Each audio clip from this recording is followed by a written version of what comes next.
നമസ്കാരം, ഞാൻ ഡോക്ടർ മിഥുൻ. നമ്മൾ ദിവസവും സൂര്യനെ കാണുന്നുണ്ടെങ്കിലും നമ്മളെ ശരീരം മൗനമായിട്ട് ആവശ്യപ്പെടുന്ന ഒരു പ്രധാന ഘടകം പലർക്കും കുറവായിരിക്കും. ഇതാണ് വൈറ്റമിൻ ഡി. ഇത് വെറും ഒരു വൈറ്റമിൻ മാത്രമല്ല, നമ്മുടെ ശരീരത്തിൽ ഒരു ഹോർമോൺ പോലെ പ്രവർത്തിക്കുന്ന ഒരു ബയോ റെഗുലേറ്ററാണ്. ഇന്ന് ഈ വീഡിയോയിൽ വൈറ്റമിൻ ഡിയുടെ ശാസ്ത്രീയ പ്രാധാന്യം, കുറവുണ്ടാകുമ്പോൾ നമ്മളെ ശരീരത്തിൽ കാണിക്കുന്ന ലക്ഷണങ്ങൾ, കൂടാതെ സ്വാഭാവികവും സുരക്ഷിതവുമായ പരിഹാരങ്ങൾ എന്താണെന്നാണ് നമ്മളിന്ന് നോക്കാൻ പോകുന്നത്. എന്താണ് വൈറ്റമിൻ ഡി? ശാസ്ത്രീയമായിട്ട് നമ്മൾ പറഞ്ഞാൽ വൈറ്റമിൻ ഡി ഒരു ഫാറ്റ് സോലുബിൾ വൈറ്റമിൻ ആണ്. നമ്മുടെ ചർമ്മത്തിൽ സൂര്യപ്രകാശത്തിലെ UV റേസ് പതിക്കുമ്പോഴത്തേക്ക് 7-ഡീഹൈഡ്രോ കൊളസ്ട്രോൾ എന്ന ഘടകം വൈറ്റമിൻ D3 ആയിട്ട് മാറുന്നു. ഈ വൈറ്റമിൻ D3 കരളിലും വൃക്കയിലും ഒക്കെ പ്രോസസ്സ് ചെയ്യപ്പെട്ടാണ് നമ്മുടെ ശരീരത്തിന് ഉപയോഗിക്കാൻ പറ്റുന്ന ബയോ ആക്റ്റീവായിട്ടുള്ള ഒരു ഫോമിലേക്ക് ഇത് മാറുന്നത്. വൈറ്റമിൻ ഡി ഒരു സാധാരണ വൈറ്റമിൻ മാത്രമല്ല, ഇത് നമ്മുടെ ശരീരത്തിൽ ഒരു ഹോർമോൺ പോലെ പ്രവർത്തിക്കുന്ന ഒരു പ്രധാനപ്പെട്ട ഒരു ഘടകമാണ്. നമ്മുടെ എല്ലുകളുടെ ശക്തിക്ക്, പേശികളുടെ പ്രവർത്തനത്തിന്, രോഗപ്രതിരോധ ശേഷിക്ക്, ഹൃദയാരോഗ്യത്തിന് പോലും ഈ വൈറ്റമിൻ ഡി നിർണായക പങ്ക് വഹിക്കുന്നുണ്ട്. നമ്മുടെ ശരീരത്തിന് വൈറ്റമിൻ ഡി നേരിട്ട് നിർമ്മിക്കുന്നത് സൂര്യപ്രകാശം നമ്മളെ ചർമ്മത്തിൽ പതിക്കുമ്പോഴാണ്. അതിനാൽ ഇതിനെ നമ്മൾ സൺഷൈൻ വൈറ്റമിൻ എന്നും പറയാറുണ്ട്. വൈറ്റമിൻ ഡി കുറവുണ്ടാകാനുള്ള കാരണങ്ങളെന്ന് വെച്ചാൽ ഇന്നത്തെ നമ്മളെ ജീവിതശൈലി തന്നെയാണ് ഇതിൻ്റെ പ്രധാന കാരണം. അതായത് രാവിലത്തെ സൂര്യപ്രകാശം കിട്ടാതെ നമ്മൾ ഓഫീസ് അല്ലെങ്കിൽ വീടിനകത്തൊക്കെ ദീർഘസമയം നിൽക്കുക, പിന്നെ അമിതമായി സൺസ്ക്രീനിൻ്റെ ഉപയോഗം, അമിത ഭാരം ഉണ്ടാകുമ്പോൾ ശരീരത്തിലെ കൊഴുപ്പ് വൈറ്റമിൻ ഡിയെ ട്രാപ്പ് ചെയ്യുന്നു. പിന്നെ നമ്മുടെ ദഹന പ്രശ്നങ്ങൾ, കുടൽ രോഗങ്ങൾ, പിന്നെ പ്രായം കൂടുന്തോറും നമ്മളെ ചർമ്മത്തിൻ്റെ നിർമ്മാണശേഷി കുറയും, പിന്നെ പോഷകാഹാരക്കുറവ്, ഇതെല്ലാം വൈറ്റമിൻ ഡി കുറവിലേക്ക് നയിക്കും. ഇതിൻ്റെ ലക്ഷണങ്ങൾ എന്തൊക്കെയാണ് നമുക്ക് നോക്കാം. നമ്മളെ വൈറ്റമിൻ ഡി കുറയുമ്പോൾ നമ്മളെ ശരീരം പല രീതിയിൽ നമുക്ക് മുന്നറിയിപ്പ് നൽകും. പലപ്പോഴും നമ്മളിത് തിരിച്ചറിയാറില്ല എന്നുള്ളതാണ് ഇതിൻ്റെ ഒരു യാഥാർത്ഥ്യം.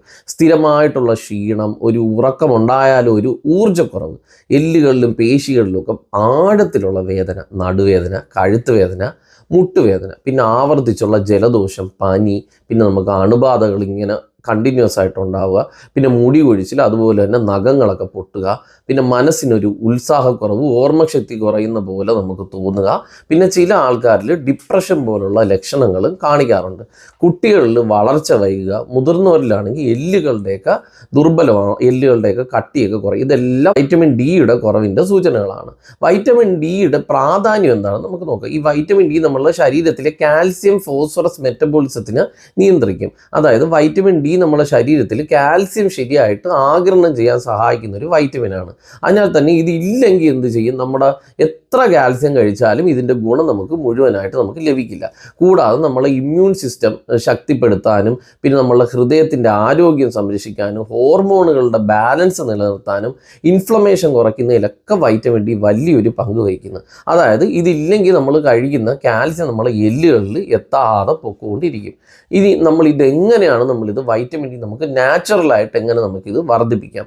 ഇതിൻ്റെ പ്രധാനപ്പെട്ട ഭാഗം ഇതാണ്. നമുക്കിതെങ്ങനെ നാച്ചുറലായിട്ട് വർദ്ധിപ്പിക്കാം? ഒന്ന്, സൂര്യപ്രകാശം തന്നെയാണ്. നമ്മളെ കൈകൾ, മുഖം, കാലുകൾ എന്നിവ ഒരു 15 തൊട്ട് 30 മിനിറ്റ് നമ്മൾ നേരിട്ട് സൂര്യപ്രകാശം ലഭിക്കത്തക്ക രീതിയിൽ നമ്മൾ വയ്ക്കുക. എപ്പോഴത്തെ സൂര്യപ്രകാശമാണ് കൊള്ളേണ്ടതെന്ന് ചോദിച്ചു കഴിഞ്ഞാൽ നമുക്ക് രാവിലെയുള്ള ഇളം ചൂട്, അതായത് ഒരു 7 മണിക്ക് ഒരു 8:30-ക്കൊക്കെ ഇടയ്ക്കുള്ള ഒരു ഇളം ചൂട്, പിന്നെ വൈകിട്ട് അല്ലെങ്കിൽ നമുക്കൊരു 4 മണിക്ക് ശേഷമുള്ള ഒരു സൂര്യപ്രകാശമാണ് കിട്ടുന്നത്. പിന്നെ ഗ്ലാസ് വഴി വരുന്ന സൂര്യപ്രകാശം വൈറ്റമിൻ ഡി നിർമ്മിക്കാനായിട്ട് സഹായിക്കില്ല എന്ന് നമ്മൾ പ്രത്യേകം ഓർക്കണം. പിന്നെ നമ്മളുടെ പോഷകാഹാരങ്ങൾ എന്ന് പറയുമ്പോൾ മുട്ടയുടെ മഞ്ഞ, പിന്നെ കടൽ മത്സ്യങ്ങൾ, മത്തി പോലുള്ള കടൽ മത്സ്യങ്ങൾ, പിന്നെ നെയ്യ്, വെണ്ണ, പാല്, അങ്ങനെയുള്ള സാധനങ്ങൾ, പിന്നെ കൂണ്. അതായത് സൂര്യപ്രകാശം കണ്ട കൂണാണെങ്കിൽ നമുക്ക് കൂടുതൽ ഗുണം കിട്ടും. പിന്നെ നമ്മളുടെ ജീവിതശൈലി, ലഘു വ്യായാമം, യോഗ ചെയ്യുക, പിന്നെ പുറത്ത് നമ്മൾ നടക്കാൻ പോവുക, ഇതൊക്കെ വൈറ്റമിൻ ഡി മെച്ചപ്പെടുത്താൻ സഹായിക്കും. പിന്നെ അശ്വഗന്ധ, ശതാവരി, പിന്നെ ചിറ്റമൃത് തുടങ്ങിയ രസായനങ്ങൾ നമ്മളുടെ ശരീരത്തിലെ ധാതുപോഷണം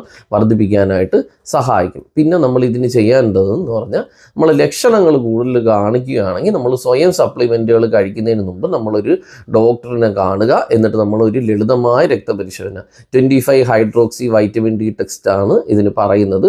ഇത് നമ്മൾ ചെയ്യുക. സ്വയം സപ്ലിമെൻറ്റ് ഉപയോഗിക്കുന്നത് നമ്മൾ ഒഴിവാക്കുക.